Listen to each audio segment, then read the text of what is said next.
Hello વિદ્યાર્થી મિત્રો, એજ્યુકટેકનો ચેનલમાં આપનું સ્વાગત છે. આજે આપણે શીખીશું ધોરણ 9 વિષય વિજ્ઞાનની સ્વાધ્યાયન પોથીનો પાઠ 2 આપણી આસપાસના દ્રવ્યો શુદ્ધ છે. પાઠ 2ના સ્વાધ્યાયન પોથીના તમામ પ્રશ્નોના જવાબની અહીં આપણે સમજ મેળવીશું. આ વિડીયોનો હેતુ વિદ્યાર્થીઓ માત્ર સરળતાથી સમજીને લખી શકે તે માટેનો છે. તેથી વિદ્યાર્થી મિત્રો દરેક પ્રશ્નોના જવાબ વિડીયોમાંથી જોઈને લખવાને બદલે તમારા વિચારો મુજબ જવાબ લખવા પણ જરૂરી છે. તો ચાલો શીખીએ ધોરણ 9 વિષય વિજ્ઞાનની સ્વાધ્યાયન પોથીનો પાઠ 2 આપણી આસપાસના દ્રવ્યો શુદ્ધ છે ના પ્રશ્નોના જવાબની સમજ.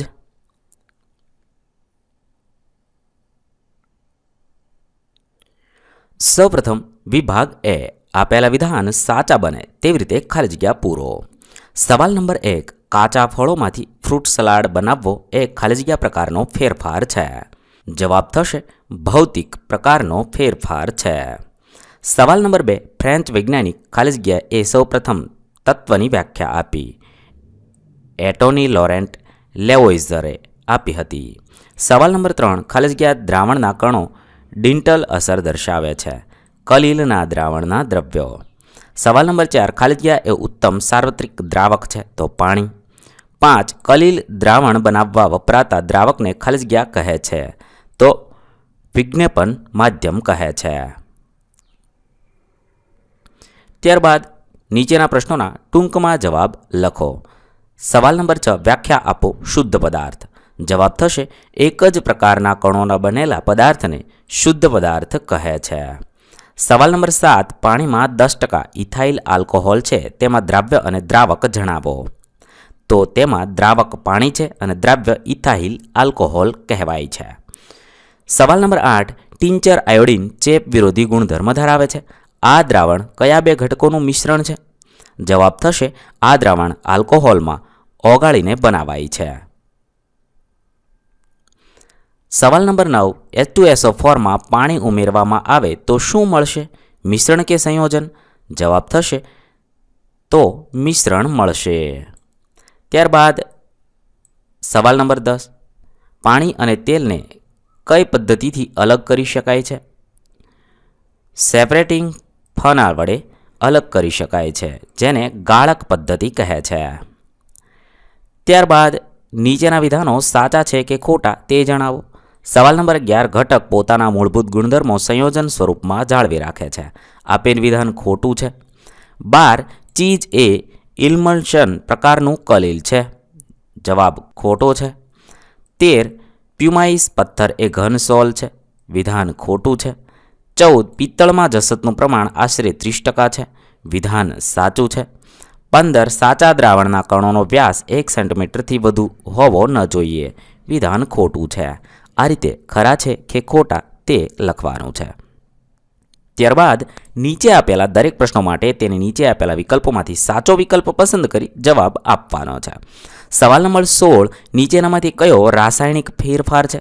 4 ફેરફાર આપેલા છે, તેમાં સાચો જવાબ થશે બી, લોખંડને કાટ લાગવો. તે રાસાયણિક ફેરફાર છે. સવાલ નંબર 17, નીચેનામાંથી કયા સ્વભાવે સમાંગ છે? જવાબ થશે સી, આઈ અને વી, એટલે કે બરફ અને હવા એ સ્વભાવે સમાંગ છે. ત્યારબાદ સવાલ નંબર 18, નીચેના પૈકી એરોસોલનું ઉદાહરણ કયું છે? જવાબ થશે સી, વાદળ. સવાલ નંબર 19, નીચેનામાંથી કયું સંયોજન નથી? જવાબ થશે બી, સલ્ફર પાવડર, જે સંયોજન નથી. ત્યારબાદ સવાલ નંબર 20, બે રાસાયણિક પદાર્થો એ અને બી સંયોજાઈને નીપજ પી બનાવે છે, જે એ અને બી બંને ધરાવે છે. તો એ પ્લસ બી થી પી. એ અને બી સાદી રાસાયણિક પ્રક્રિયાઓ દ્વારા સરળ પદાર્થોમાં અવિભાજિત કરી શકતા નથી. નીચેનામાંથી કયું એ, બી અને પી માટે સાચું છે? તો આની અંદરથી જવાબ થશે બી, પહેલું, બીજું અને ચોથું એ સાચા છે. એટલે પહેલું, બીજું અને ચોથું આ સાચા છે. તેથી જવાબમાં બી લખીશું. ત્યારબાદ સવાલ નંબર 21, ચોકને પાણીમાં નાખતા બનતું દ્રાવણ ખાલી જગ્યા છે. જવાબ થશે નિલંબન છે. સવાલ નંબર 22, 300°C તાપમાને એક પાણીમાં ખાંડ દ્રાવ્ય કરી તેને ગરમ કરવામાં આવે તો? જવાબ થશે સી, અસંતૃપ્ત બને છે. ત્યારબાદ જોડકા જોડો. સવાલ નંબર 23, વિભાગ 1 અને વિભાગ બી ને જોડકા જોડવાના છે. પહેલું માટી પ્લસ પાણી, તો જવાબ થશે સી નિલંબન. 2 કોપર સલ્ફેટ પ્લસ પાણી, જવાબ થશે એ સાચું દ્રાવણ. 3 દૂધ પ્લસ પાણી, જવાબ થશે બી કલીલ થશે. ત્યારબાદ વિભાગ બી નીચેના પ્રશ્નોના માગ્યા મુજબ ઉત્તર આપો. સવાલ નંબર 24 તફાવતના મુદ્દા આપો. મિશ્રણ અને સંયોજન. મિશ્રણમાં 2 કે તેથી વધુ તત્વો અથવા સંયોજનો ભેગા કરવાથી મિશ્રણ બને છે, અને સંયોજનમાં 2 અથવા વધારે તત્વો કે પદાર્થો રાસાયણિક રીતે જોડાઈને બનેલા પદાર્થને સંયોજન કહે છે. ત્યારબાદ સવાલ નંબર 25 શેરડી અને ખજૂરમાંથી મેળવેલ સુક્રોઝના સ્ફટિકોને એકબીજા સાથે મિશ્ર કરેલા છે. આ શુદ્ધ પદાર્થો છે કે મિશ્રણ? તમારા જવાબનું સમર્થન કરો. જવાબ લખી શકાય શેરડી અને ખજૂરમાંથી મેળવેલ સુક્રોઝના સ્ફટિકને એકબીજા સાથે મિશ્ર કરે છે, તેથી શુદ્ધ પદાર્થો છે.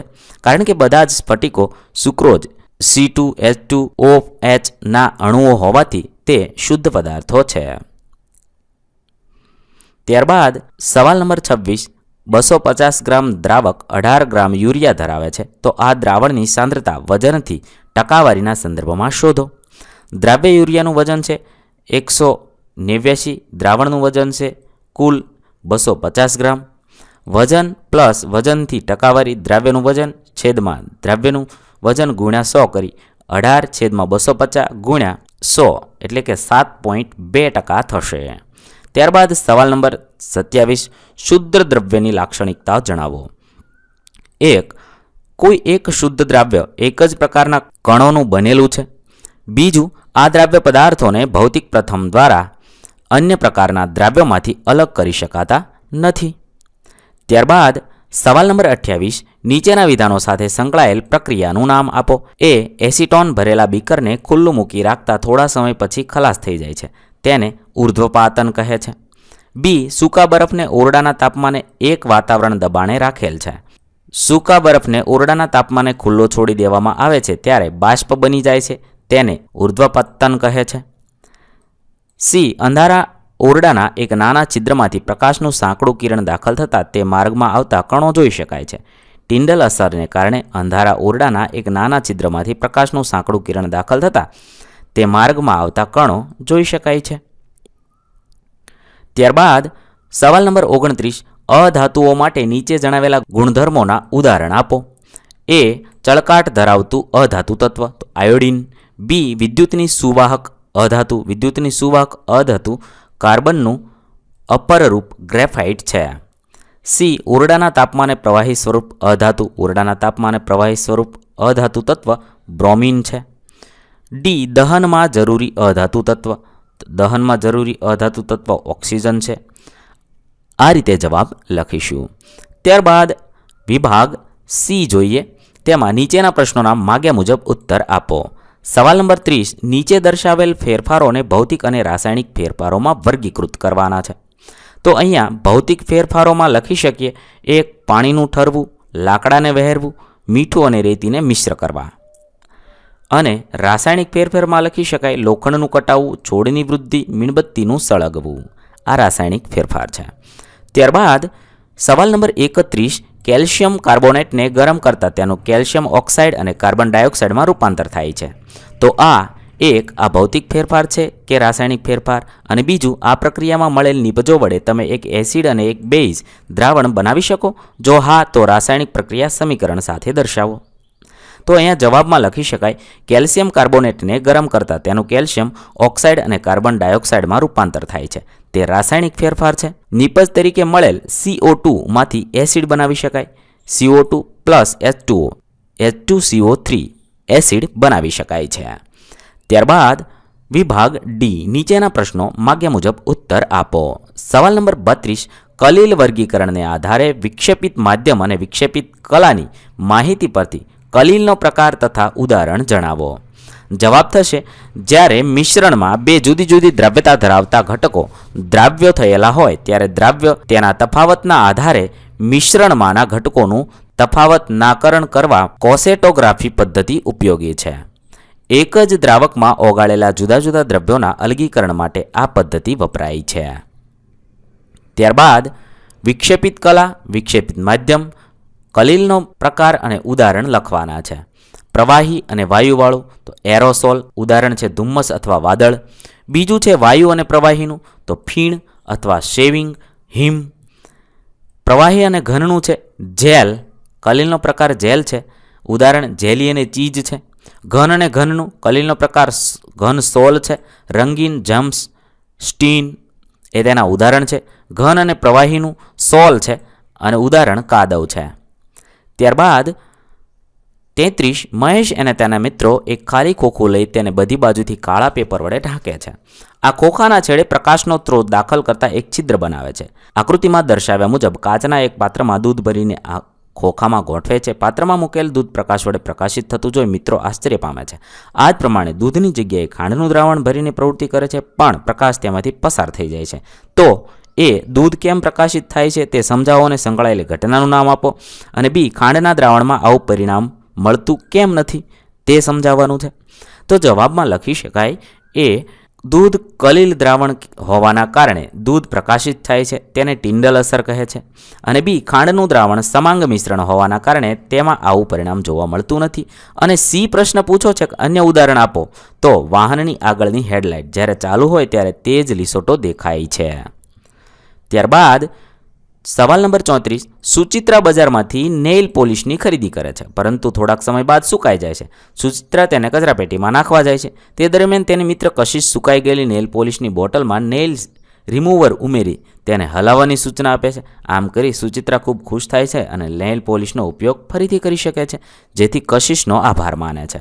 હવે તેના આધારે પ્રશ્નો છે એ નેઇલ પોલિશમાં વપરાયેલ દ્રાવક કયું છે? શા માટે નેઇલ પોલિશની શીશીને ચુસ્ત રીતે બંધ રાખવી પડે? સી નેઇલ પોલિશના દ્રાવકમાં રહેલા રંગકોને કઈ પદ્ધતિથી અલગ કરી શકાય? અને ડી આ દ્રાવકોમાંના દ્રાવકનું આશરે ઉત્કલન બિંદુ જણાવો. તો જવાબમાં લખીશું એ નેઇલ પોલિશમાં વપરાયેલ દ્રાવક તરીકે એસીટોન છે. બી જો હવાચુસ્ત રીતે શીશી બંધ ના કરવામાં આવે તો દ્રાવકનું બાષ્પીભવન થઈ જાય છે અને નેઇલ પોલિશ સુકાઈ જાય છે. સી કોમેટોગ્રાફી પદ્ધતિ દ્વારા અલગ કરી શકાય છે. અને ડી એસીટોનનું ઉત્કલન બિંદુ 55°C છે. અહીં આપણા પાઠ 2ના પ્રશ્નોના જવાબ પૂર્ણ થશે. વિદ્યાર્થી મિત્રો, ધોરણ 9ની વિજ્ઞાનની સ્વાધ્યાયન પોથીના તમામ પાઠના પ્રશ્નોના જવાબના વિડીયો આપણી ચેનલ પર ઉપલબ્ધ છે, જે તમે ધોરણ 9 વિજ્ઞાનના પ્લેલિસ્ટમાંથી મેળવી શકો છો. પ્લેલિસ્ટની લિંક વિડીયોના ડિસ્ક્રિપ્શનમાં પણ આપેલી છે. થેન્ક યુ દોસ્તો. એજ્યુકટેકનો ચેનલ તરફથી વિડીયો નિહાળવા બદલ આપનો આભાર. આવા બીજા વિડીયોઝ નિહાળવા માટે અમારી યુટ્યુબ ચેનલ એજ્યુકટેકનો અત્યારે જ સબસ્ક્રાઇબ કરો. આભાર દોસ્તો.